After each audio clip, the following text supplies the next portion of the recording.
¿Listos? Excelente. Listos. Buenísimo. Así que arranquemos con la primera pregunta de la noche. Vamos al grano. Preguntas más fuertes. Hicieron la siguiente pregunta. Todos mis amigos y amigas consumen pornografía y no parecen tener ningún problema. ¿Cuál es el verdadero peligro? Nos hicieron esta pregunta desde el foro anterior, Josué, y quedó ahí rezagada, ¿verdad? Y algunos nos escribieron, ¿qué pasa con esa pregunta? ¿Por qué no la respondieron? Así que quisiera pedirte que le des continuidad y puedas abonar un poco a esta pregunta. Todos mis amigos y amigas consumen pornografía y no parecen tener ningún problema. ¿Cuál es el verdadero peligro? Listo, buenas noches, jóvenes. Un gusto y un placer estar nuevamente con ustedes, también a los que nos sintonizan por televisión. Contentos de poder compartir nuevamente con ustedes. Esta pregunta en el primer foro se le dio un adelanto acerca de la respuesta. Podrán recordar que se le dio el enfoque psicológico y también un poco biológico de cómo la alteración en cuanto a hormonas, a sensaciones y también a emociones repercute en el comportamiento de un joven, bien dicho sea chico o chica, cómo influye el consumo de la pornografía. Cuando vemos en la definición de la palabra, pornografía viene de una palabra compuesta que significa porno, carne, y grafía, grafos o gráficos, lo cual se podría concluir como gráficos de la carne. Más allá de lo sexual, tiene que ver con aquella desviación que el ojo del ser humano empieza a codiciar, a avariciar y a distorsionar a través de la vista. En las estadísticas y los diversos estudios que se han levantado en los últimos años, se ha determinado que estamos en la generación más visual de todos los tiempos y por ende también es la plataforma ideal que Satanás ha utilizado para contaminar la visión de los hijos de Dios. Al entrar por este colirio y esta retina y todo lo que el ojo percibe, empezamos a recibir información contaminada, tinieblas, que a la luz de la palabra, eso perjudica a nuestro cuerpo, que es a la vez el templo del Espíritu Santo.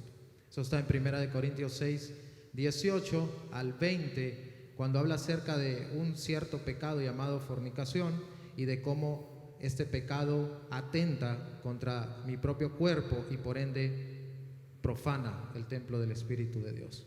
Y la pornografía comienza a generar un peligro a toda la persona, a todas las personas que lo consumen y a todo nivel. En esta pregunta se puede encontrar ese engaño. Dicen que todos lo miran y parecen no tener ningún peligro. Es totalmente falso. Ninguna persona puede decir que al consumir pornografía la sabe canalizar, la sabe tratar o la sabe controlar. Porque eso sería jugar y estar manipulando como una masa el pecado mismo. La pornografía sí va a producir efectos y sí produce daño. Lo mencionamos en el foro anterior, cómo cuando la persona consume, empieza a variar en su forma de comportarse, en su actitud, en su conducta, en su toma de decisiones. Científicamente, cuando está comprobado que cuando la persona está consumiendo esta, que ya es considerada una droga, una adicción, sea el hombre o la mujer, empieza a tener un comportamiento extraño con los sentidos embotados y se empieza a sentir desorientado, desubicado, torpe, airado, intolerante y genera un comportamiento sumamente extraño. Claro que existe el peligro con la pornografía. Es un engaño si un amigo o una amiga de ustedes les dice: yo lo tengo bajo control, a mí no me domina eso, solo lo hago cuando tengo ciertas ganas. Es totalmente falso. Hay un peligro, es verdadero y es tan delicado como cualquiera que tiene la necesidad de salir de este ciclo. Claro está que tienen que haber formas y métodos que alguien tiene que tomar criterio de decisión para querer salir de esto y no dejarse llevar por el consejo de este amigo que piensa tener el control. Pero eso también puede ser para otra respuesta. Excelente. Al final, cualquier adicción, nos está diciendo Josué, que es la búsqueda obsesiva de un estímulo que te provoca placer, la finalidad es absorber tu tiempo, absorber tus recursos, absorber tu voluntad, y es como un enemigo silencioso, ¿no es cierto? Sin darte cuenta que ello te va devorando por dentro hasta que consume todas las áreas de tu vida. Justamente eso. Empieza un proceso de degradación de la persona, en el cuerpo, en su espíritu, en su mente, en todo lo que actualmente está comprobado ya científicamente, ¿no es cierto? Ya comprobado. Sí, antes era como un mito, ¿verdad? Se suponía que cualquiera de estas prácticas sexuales más bien era una buena práctica para la persona, pero hoy en día la misma ciencia te está diciendo realmente esto te está deteriorando tu forma de pensar. Francis. A mí me gustaría agregar un poco a lo que Josué acaba de decir, porque nosotros ya les llevamos unos añitos a ustedes. Unos pocos, nada. Nosotros estamos en medio de nuestros 30 y justamente el otro día teníamos una plática con otros amigos, parejas, y hablábamos de la pornografía y de sus efectos, y lo podemos ver en nuestra generación. Existe algo que muchas parejas casadas de nuestra edad, de nuestra generación, por así decirlo, ahorita están cosechando el producto de la pornografía que fue consumida varios años atrás, y es el hecho de que la sexualidad, según la pinta el mundo, no es nada que ver con cómo Dios la diseñó y la creó. Entonces, ¿qué pasa? Muchas parejas se están divorciando porque no logran obtener esos mismos efectos que la pornografía causa en ellos, cuando la sexualidad es algo lindo dentro del contexto del matrimonio. Entonces, en este momento pueden decir, no, a nosotros no nos hace daño, pero el tema es que cuando yo era joven, yo no pensaba en las consecuencias que yo iba a tener de mis decisiones a mis 17, 18, 20, 25 años en este momento. Y yo les puedo decir que siempre esas consecuencias te alcanzan. Pasan factura. Y solamente agregar que hay un documental llamado Raised on Porn, que es prácticamente criado en pornografía, y el documental abre diciendo: estamos en el experimento social nunca antes visto en la historia, que al final, como lo decía mi esposa, las generaciones están expuestas cada vez a un rango de 8 años en promedio, expuestos a la pornografía, y todo eso va creciendo y creciendo y creciendo a un punto que va degradando al ser. Y también está comprobado científicamente que el cerebro es dañado de la misma manera o similar a estar consumiendo drogas. Entonces definitivamente sí tiene un efecto. Excelente, excelente. Súper bien abarcada la pregunta, la verdad. Queremos pasar a la siguiente pregunta, si me ayudan en pantallas, y dice así. Y esa pregunta va para Francis y Ismael. Cuando era muy pequeña fui abusada sexualmente y eso me ha marcado durante toda mi adolescencia. También ha generado cierto rechazo hacia los hombres y me siento atraída por una amiga. ¿Qué debo hacer? Wow. Bueno, primero que nada, ver en la línea de tiempo qué fue lo que sucedió. Y por nuestra experiencia junto con mi esposa, hemos visto que estos casos son cada vez más comunes, o tal vez cada vez la gente está abriendo más la boca al respecto a esto. ¿Y cuál es el común denominador en las personas que se han acercado a nosotros? Número uno, la persona que fue abusada físicamente está lidiando con una culpa, como que fue la culpa de ella el haberse expuesto normalmente desde la niñez. Y pues, número uno, pues son cosas que ya pasó. Hubo un momento donde ya quedó marcado. No voy a hacer, y el hecho de fallar en decir no tener empatía, no te preocupes, sabemos el dolor, sabemos lo fuerte que es poder pasar hasta por ese trauma. Sin embargo, y lo más lindo de estar en Cristo es que cuando venimos a Él, independientemente de nuestra vida pasada, independientemente de lo que haya pasado, nosotros somos libres completamente. Entonces encontramos en la palabra de Dios también que vengan a mí todos ustedes que estén cargados y agobiados, que yo los haré descansar.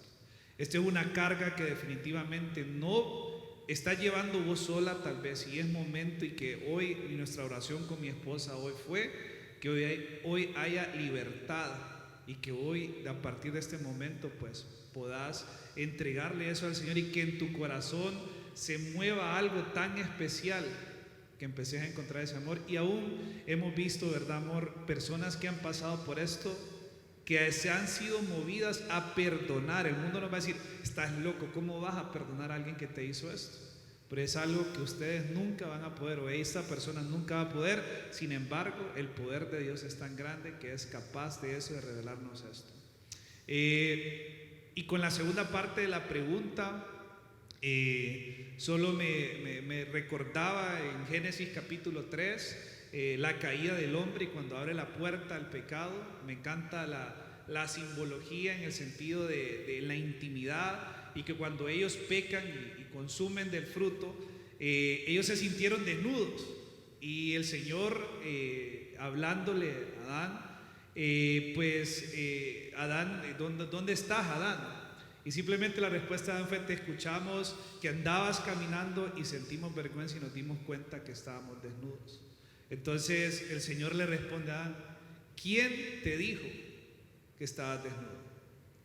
Y esto es lo que Satanás quiere hacer en este tiempo, y es una arma tan poderosa que tiene, y estamos siendo bombardeados, y no hace falta que lo recalque. Es como que estamos bombardeados con restaurantes de comidas de hamburguesas. ¿A quién le gusta la hamburguesa? A mí me encantan.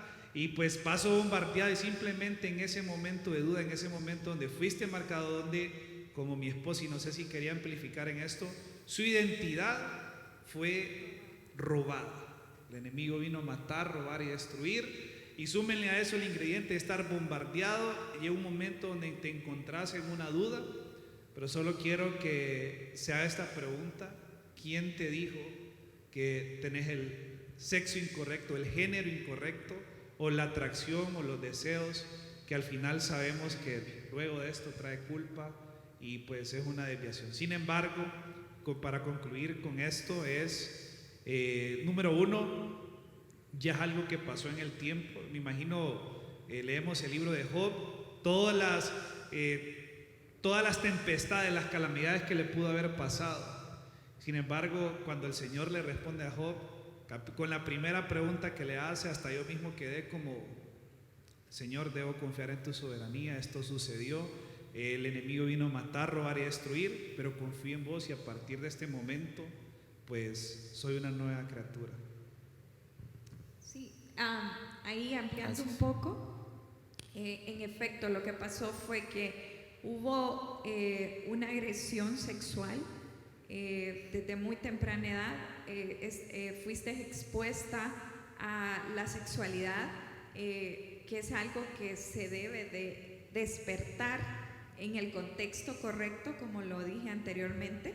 Entonces el enemigo vino a robar esa inocencia, y lo que puso en vos fue culpa, fue quizá ese desprecio hacia la figura masculina, y por eso es que ahora vienen estos pensamientos de me gusta una mujer, pero como decía mi esposo, eso es una distorsión causada por el enemigo, causada por aquello que te fue tomado, que te fue robado, y tu identidad la vas a encontrar en el Señor. Yo he descubierto que entre más te acercas a Dios, más te acercas a la verdad de quién fuiste creado para ser. Excelente. Bueno, ahí responden ustedes prácticamente otra pregunta que se levantó en una papeleta, que dice así: ¿qué dice la Biblia acerca de las personas que sienten que nacieron con el sexo incorrecto? O sea, ¿qué dice la Biblia acerca de esto? Ustedes abonaron ahí a la parte de identidad, creo que es la base, ¿sí? Y ustedes hablaban acerca de esto. Una experiencia traumática puede provocar en nosotros una inclinación, y lo que eso trae como resultado es una confusión. Y nuestra razón comienza a chocar con lo que sentimos y con el trauma que llevamos, ¿sí? Pero quisiera Josué tal vez, o Marielos, pueden abonar un poco a esta pregunta en especial, que dice así: si alguien siente que nació con el sexo incorrecto, ¿qué podrían decirnos ustedes acerca de eso? Josué, a vos te lanzo la pregunta. Y yo aquí tirando la bola. ¿Qué pasa con el sexo incorrecto? Dijo algo clave aquí Ismael. ¿Quién te dijo que era el sexo incorrecto? ¿La serpiente? ¿El amigo? ¿El exnovio? El trauma. ¿El trauma? ¿La culpa? ¿La vergüenza? ¿Quién? ¿Quién se los ha dicho a ustedes que están en el sexo incorrecto? El diseño original de Dios, Génesis 1:27, y creó Dios al hombre a su imagen, varón y hembra, varón y hembra. Ahí no entra ninguna otra categoría. Varón y hembra los creó. Travestis, transexuales, pansexuales y todos los panes que hay ahí son invento humano. Pero un invento que viene arraigado en la raíz del pecado, y en específico el pecado sexual. Eso está desglosado, si ustedes lo anotan y lo quieren leer, yo lo voy a ir parafraseando en Romanos capítulo 1, del versículo 18 al 27, cuando habla acerca de la culpabilidad del hombre, donde el apóstol Pablo, escribiéndole a los romanos, empieza a dar casi un credo, una declaración de cómo el hombre debe entender que la consecuencia del pecado directamente en el área sexual es propia de la causa misma de la decisión del ser humano. Porque la Biblia dice que el hombre quiso cambiar la gloria incorruptible de Dios por la imagen corruptible de sí mismo.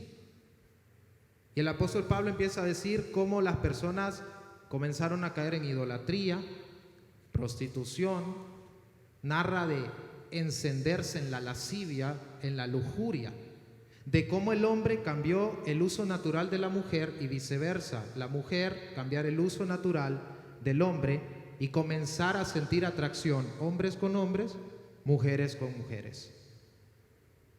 Si quieren encontrar ahí, está la respuesta al homosexualismo y al lesbianismo.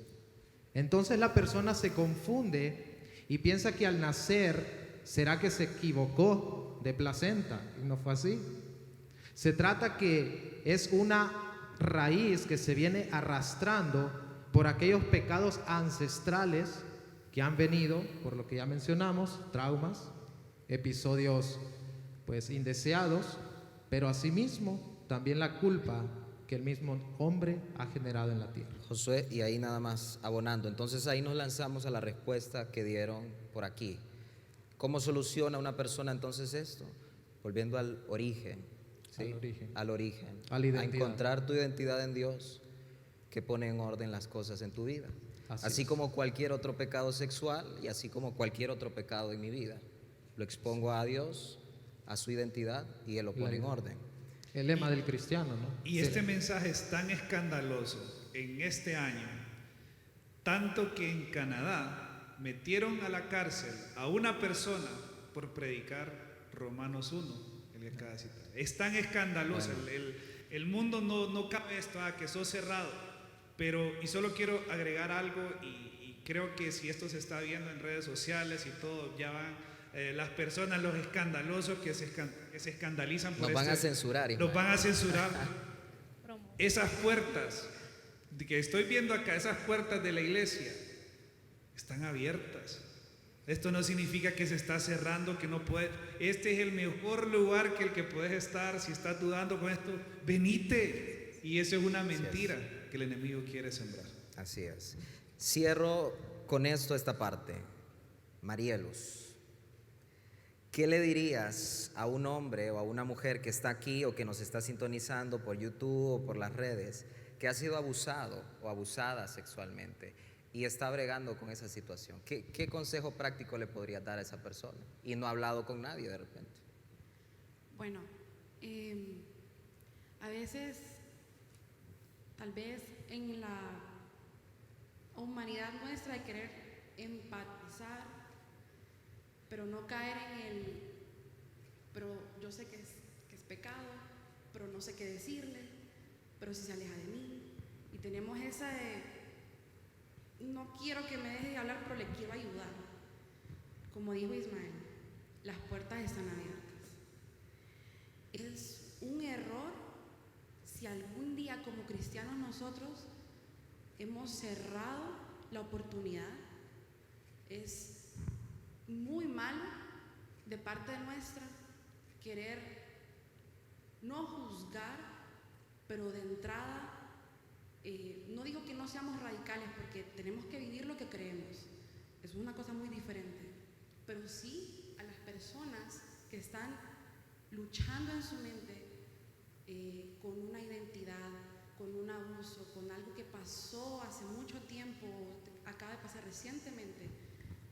Nunca nosotros cerrarnos, porque algún día nosotros necesitamos eso, lo necesitamos en algún momento, y recordar cómo la gracia de Dios, el favor de Dios, el perdón y el arrepentimiento pueden transformar la vida, la mente, el corazón de una persona. Y la tarea nuestra, y lo que le puedo decir, es sus vidas, sus testimonios son lo que ustedes están dando a ver al mundo. ¿Cómo ustedes viven? Ustedes son la prédica de muchos, la Biblia abierta del mundo allá afuera. Pero si ustedes no lo están viviendo, ahí estamos fallando nosotros. Excelente, excelente. Dicho sea de paso, si tienen una necesidad y si necesitan hablar con alguien, aquí estamos, ¿verdad? Aquí estamos para eso. Muy bien, rápido, voy a la pregunta 3 y quisiera que esta pregunta de repente no nos detengamos mucho, Francis, te la voy a lanzar a vos. Y dice así: ¿cómo hacer que una pareja de novios se mantenga libre o libres de tener relaciones sexuales? Bueno, les voy a dar mi consejo. Hace 7 años que conocí a Ismael, yo vivía sola en un apartamento con la bendición de mis papás. Y lo primero que yo le dije a Ismael cuando comenzamos a ser novios es piquitos de pollo y nada de manos. Poner límites. Lo sentenciaste. La respuesta es Te poner castigaron, límites. Ismael. ¿Y saben por qué? Sí, porque yo Sí. desperté mi sexualidad antes de tiempo y coseché malos frutos, lo cual dolió.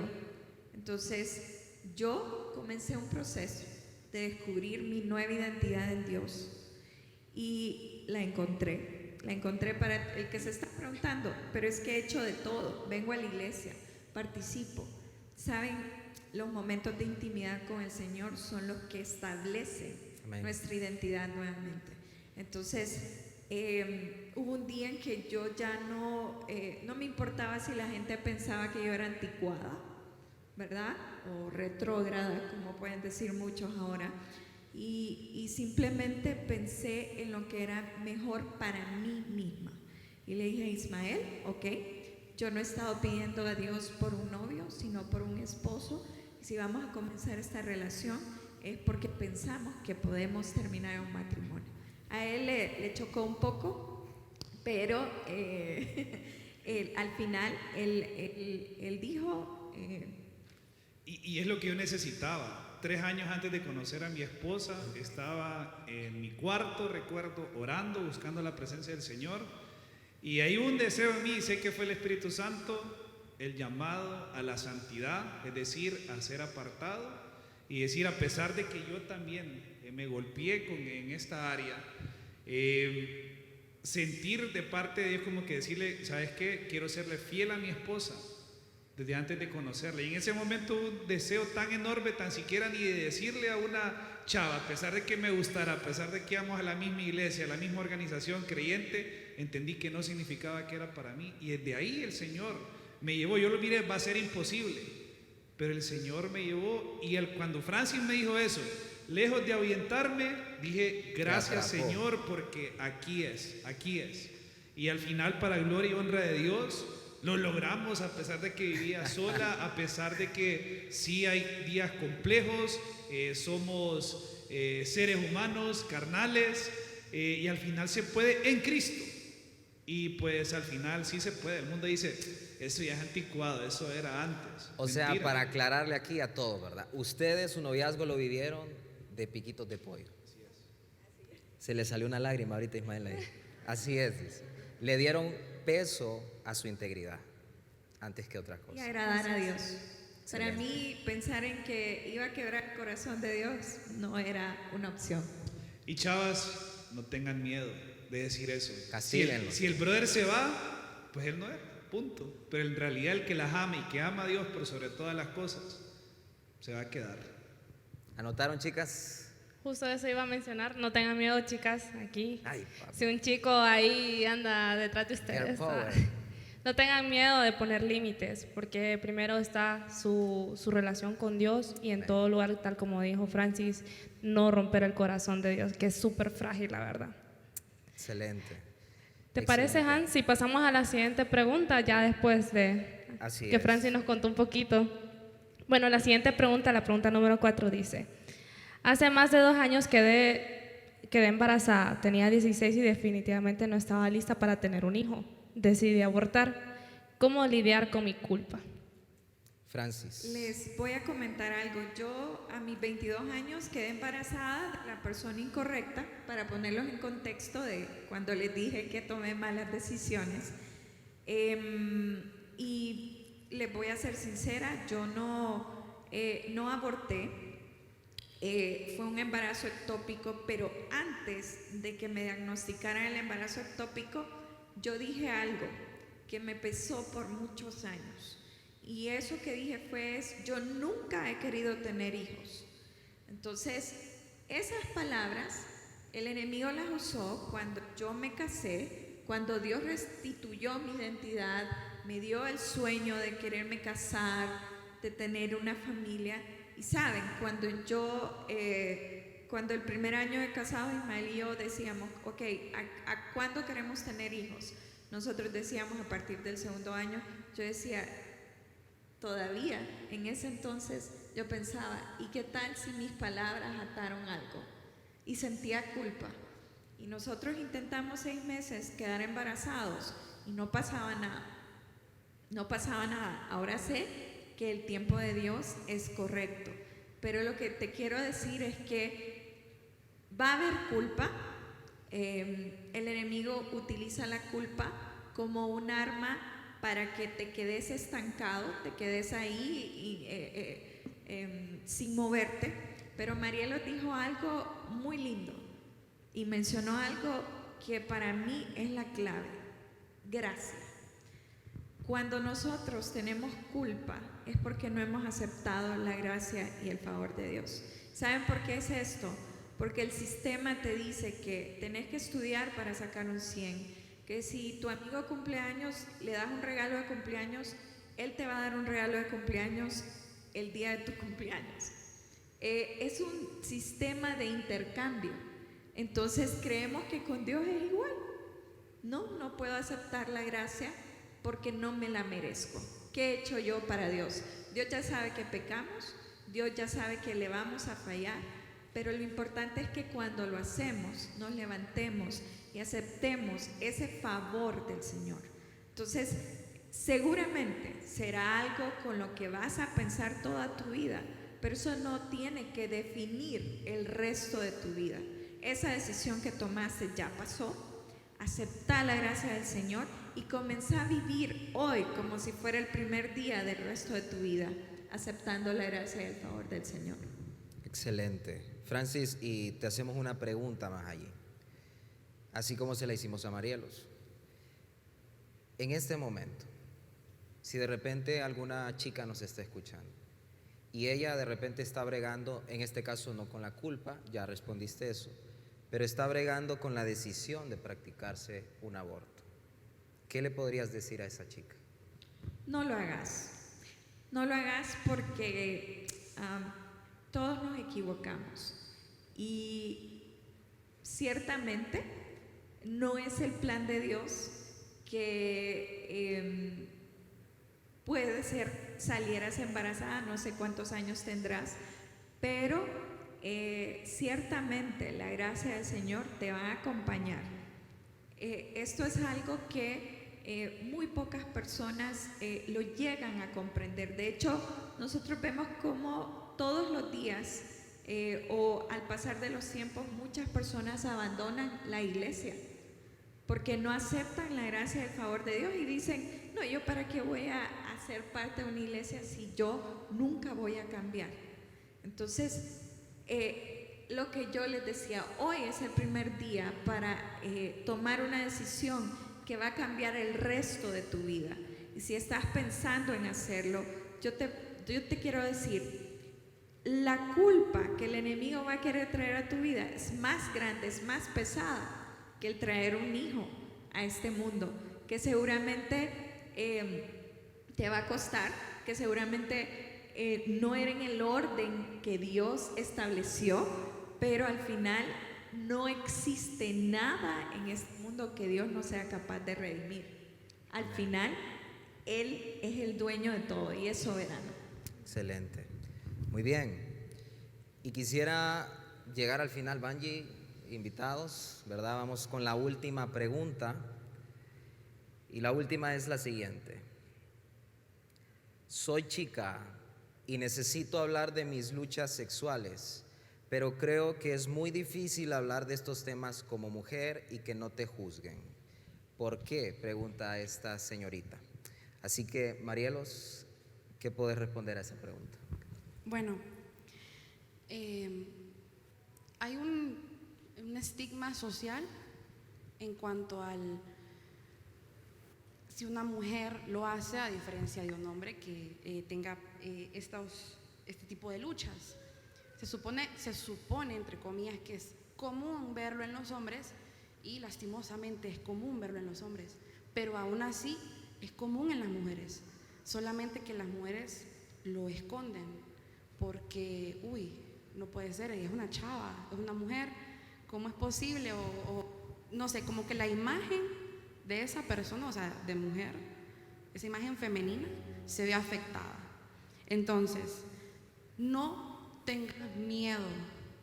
Lastimosamente, me da un pesar decirlo, pero es común que las mujeres, las chicas, estén pasando por luchas sexuales, masturbación, pornografía, esas adicciones, fantasías, esas cosas que ven en el WhatsApp, yo no sé, todas esas historias, yo sé que saben de qué estoy hablando. Entonces, todas esas cosas hacen que nos refugiemos en la oscuridad, en donde nadie me ve, y se me va a pasar, no importa. Allá cuando esté grande, cuando tenga novio, cuando ya madure, va a pasar. Y lastimosamente, como les decía, no nos podemos quedar calladas. Primero, tu Padre te está viendo, Dios. El Espíritu Santo se entristece. Y es cierto, nuestra relación con Dios, podemos decir que los hombres tienen la suya, nosotros tenemos un vínculo tan especial como hijas de Dios. Es cierto, pero no podemos por ningún motivo dejar que ese estigma, esa vergüenza, que es una atadura, nos haga quedarnos calladas. Aquí tienen un cuerpo de coordinadores, de chicos, de mujeres que están dispuestas.